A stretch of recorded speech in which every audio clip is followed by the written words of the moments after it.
сіздерге бар жақсылықты тілеймін шын жүректен. Өмірлерің тек қана жақсылыққа, әр күндерің қуанышқа, шаттыққа толы болсын. Отбасыларында іңгәлаған сәбилердің үндері кетпесін. Тек қана жақсылық болсын. Асланмен мен өте мақтанамын. Біздің кластың ішінде жарып шыққан жігіттердің бірі. Өте үлкен жетістіктерге жетті осы жаста. Өте мықты азамат.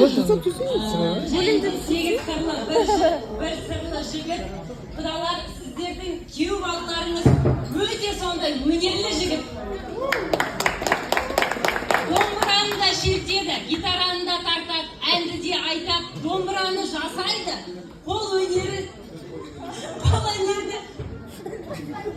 өнерден де мықты азамат. Сондықтан